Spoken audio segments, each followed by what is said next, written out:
Messiah moves us to the new world. We're gonna need names. I mean, Shut down that hole. Dishes. I know that if we can get one. You did. really is good to have.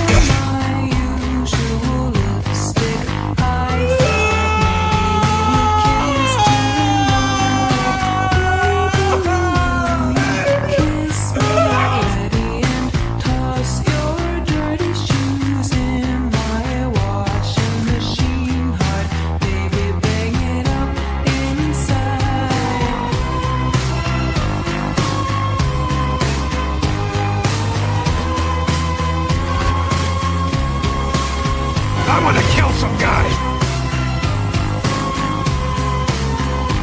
How much for the arm? Oh, I'll get that up.